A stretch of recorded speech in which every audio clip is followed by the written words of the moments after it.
Subscribe Kalyani Online Classes channel for all exams. नमस्कार दोस्तों, आज हम बात करेंगे प्लेवे मेथड पर, अर्थात खेल विधि। खेल विधि क्या होती है, क्या इसकी विशेषताएं हैं, क्या इसके गुण हैं और इसके प्रतिपादक क्या रहे हैं, और वो कौन कौन सी शिक्षण विधियां हैं जो खेल विधि पर आधारित हैं। दोस्तों, मैं Lohansh Kumar Kalyani, assistant professor department of B Ed, SLBS degree college, आप सभी का स्वागत करता हूं अपने यूट्यूब चैनल पर।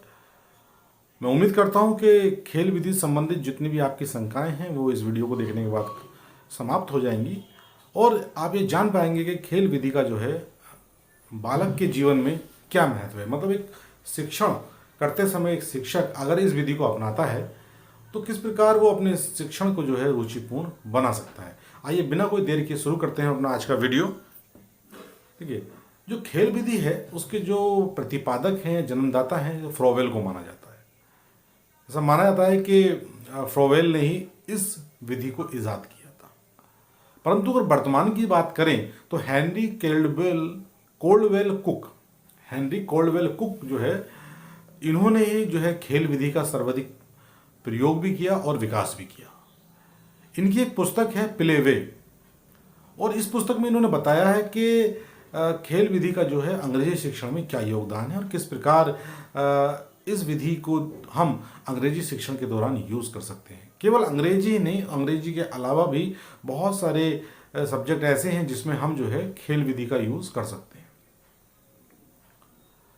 अगर सबसे पहले बात करें तो जो महान शिक्षा शास्त्री थे फ्रोवेल, उन्होंने खेल की जो महत्व था शिक्षा में उसको स्वीकार किया और उन्होंने पूरा प्रयास किया कि शिक्षा को जो है वो खेल केंद्रित बनाया जाए। ये खेल केंद्रित जो है शिक्षा को उन्होंने बनाया, जो जब इन्होंने इस खेल विधि का प्रतिपादन किया। फ्रोवेल ने ही इस बात पर जोर दिया कि विद्यार्थी को संपूर्ण ज्ञान जो है खेल खेल में दिया जाना चाहिए, कि जो भी हम बच्चे को शिक्षा दें प्राइमरी लेवल पर तो वो खेल खेल में दी जाए। अगर ऐसी शिक्षा बच्चे को दी जाती है खेल खेल में तो बच्चा उस ज्ञान को बहुत अच्छे से और बहुत जल्दी ग्रहण करता है। उसी का रीज़न है, उसी का कारण आज तक ये रहा है कि आपने देखा होगा कि आज कल जो है बहुत से प्लेवे स्कूल खुल गए हैं, कि बच्चों की जो रुचि होती है खेल में अधिक होती है और इसी कारण जो है बच्चा खेल खेल में चीज़ों को बहुत आसानी से सीख लेता है। जब बालक की स्वाभाविक रुचि खेल में होगी तो उस खेल के जरिए बालक का जो विषय है, चाहे वो गणित है या और अन्य कोई विषय है, बच्चा बहुत आसानी से उसको सीखता है। गणित की शिक्षा देने के लिए खेल विधि का सबसे अच्छा उपयोग इंग्लैंड के शिक्षक हेनरी कोल्डवेल कुक ने किया था। जो वर्तमान समय में हम आपको बताएं, जिसकी चर्चा चल रही है कि वर्तमान में सबसे अधिक प्रयोग जो है हेनरी कोल्डवेल कुक ने किया था, तो ये आप देखें कि इंग्लैंड के अंदर इसका उपयोग गणित शिक्षण के लिए सर्वप्रथम जो है हेनरी कोल्डवेल कुक ने किया। तो खेल विधि क्या है? खेल विधि है खेल खेल में शिक्षा देना, मतलब पूरी शिक्षा को खेल के द्वारा जोड़ देना और किस प्रकार हम अपने कॉन्सेप्ट को खेल के माध्यम से पढ़ा सकते हैं या बच्चों को बता सकते हैं। मैं आपको एक एग्जाम्पल देना चाहूँगा। नवोदय विद्यालय हरियाणा के झज्जर जिले में जो नवोदय विद्यालय बना हुआ है, वहाँ पर वहाँ की जो टीचर हैं मैथमेटिक्स के, उन्होंने क्या किया, जो वहाँ की हेज जो घास लगी हुई है उसको मैथ्स के फॉर्मूलाज के रूप में वहाँ पर उसकी कटिंग करा दी है। तो क्या वो बच्चे एक तरीके से खेलते हैं, निकलते जब भी रास्ते से निकलते हैं तो उन्हें क्या दिखाई देता है, उन्हें वो मैथ्स की जो फॉर्मूलाज हैं जो जिनसे वो डरते हैं वो शायद बार बार उनको वही दिखाई देते हैं, और इससे क्या होता है कि मैथ्स के प्रति उनका जो रुचि है, रुझान है, वो पैदा हो जाता है और बच्चा खेल खेल में ही रोज उधर से गुजरता है और उस चीज़ में उन चीज़ों को आसानी से सीख लेता है। आइए बात करते हैं जो खेल विधि है, इससे संबंधित जो प्रमुख शिक्षा शास्त्री हैं वो कौन कौन से हैं। कौन कौन जो शिक्षा शास्त्री रहे हैं जिन्होंने खेल विधि को प्रमुखता से अपनाया है और उसकी जो है महत्व के बारे में अधिक बताया, उसमें आपके फ्रोवेल हैं। फ्रोवेल के साथ साथ मारिया मोंटेसरी, उसमें दूसरा नाम आता है। मारिया मोंटेसरी के साथ जीन प्याजे के साथ पेस्टोलॉजी, और पेस्टोलॉजी के साथ हेनरी कोल्डवेल कुक। ये 5 शिक्षा शास्त्री प्रमुख हैं जिन्होंने खेल विधि के महत्व को बताया और बताया कि खेल विधि एक बहुत महत्वपूर्ण विधि है और इसके द्वारा शिक्षा देना बहुत आसान है, और हम इसके द्वारा बालक को शिक्षा देते हैं तो बालक बहुत आसानी से चीज़ों को ग्रहण करता है। आइए बात करते हैं इसके गुणों की और दोष की, कि शिक्षा जो खेल विधि है इसके क्या गुण हैं और क्या दोष हैं। पहले गुण की हम बात कर लेते हैं। जो खेल विधि का पहला गुण है मनोवैज्ञानिक विधि, इसको माना जाता है। खेल में बच्चे की स्वाभाविक जो है रुचि होती है और वह खेल आत्म प्रेरणा से खेलता है, अतः इस विधि से पढ़ाई को बोझ नहीं समझता। देखिए ध्यान रखिएगा, जब बच्चा खेलता है तो इंटरनली मोटिवेट होता है, आत्म प्रेरणा उसके अंदर से मिलती है और वो खेल खेलता है। और जब इसी खेल में अगर हम उसकी शिक्षा को जोड़ देते हैं तो वो जो शिक्षा होती है वो कहीं बोझ ना होकर उसके लिए एक बहुत रुचि का साधन बन जाती है और वो रुचिपूर्ण तरीके से खेल को सीखने लगता है। खेल को भी सीखता है और खेल के साथ साथ शिक्षा को भी सीखता है। आगे बात करते हैं सर्वांगीण विकास की। देखिए खेल में गणित संबंधी गणनाओं और नियमों का पूर्ण विकास होता है। इसके साथ साथ मानवीय मूल्यों का विकास भी होता है।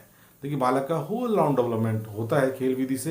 देखिए शारीरिक तो विकास हुआ ही हुआ उसका, और जो वहाँ अगर मैथमेटिक्स के अंदर हमने खेल विधि को जोड़ा तो जो गणना संबंधी नियम हैं उनका भी विकास हुआ पूर्ण रूप से, बालक उनको भी सीखता है। और इसके साथ साथ जो मानवीय मूल्य हैं उनके बारे में भी बच्चा अच्छे से जानता है और उनको सीखता है। तीसरा पॉइंट है हमारा क्रियाशीलता। यह विधि करो और सीखो के सिद्धांत पर आधारित है। देखिए जब बच्चा खेलता है, खेलने के साथ साथ क्या होता है, बच्चा चीज़ों को आसानी से जानता है, सीखता है और हमेशा क्रियाशील रहता है। जब खेलता है तो बच्चे में क्रियाशीलता बढ़ती रहती है और वो खेलता है और चीज़ों को आसानी से सीखता है। सामाजिक दृष्टिकोण का विकास की अगर हम बात करें तो इस विधि में जो पारस्परिक सहयोग है से काम करने के कारण सामाजिकता का विकास होता है। जब बच्चा एक ग्रुप में खेलता है तो कुछ खेल ऐसे होते हैं जहां बच्चे को दूसरे बच्चे का सहयोग लेना पड़ता है, तो कहीं ना कहीं बालक के अंदर जो सामाजिकता होती है उसका विकास भी यहाँ पर होता है। स्वतंत्रता का वातावरण। खेल में बालक स्वतंत्रता पूर्वक हृदय और मस्तिष्क से भाग लेता है। देखिए जब बालक खेल रहा होता है किसी भी गेम को तो उसके अंदर जो है खुले हृदय से उसको अपनाता है, खुले मस्तिष्क से अपनाता है, जिससे बालक का एक सामाजिक विकास तो होता ही होता है और स्वतंत्रता का वातावरण में अपने आप को पूर्ण रूप से ढाल लेता है। रुचिशील विधि।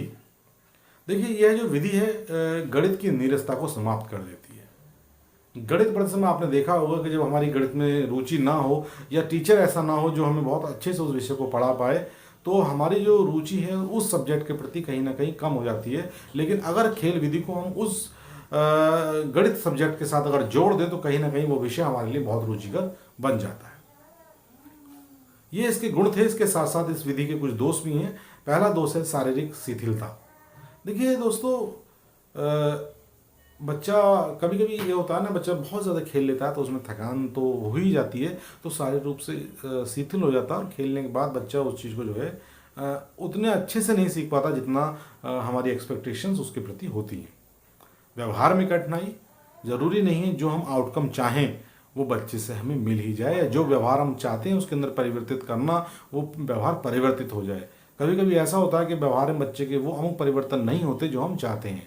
मनोवैज्ञानिक विलक्षणता। देखिए हर बच्चे का मानसिक स्तर अलग होता है, मनोवैज्ञानिक रूप से हर बालक अलग होता है।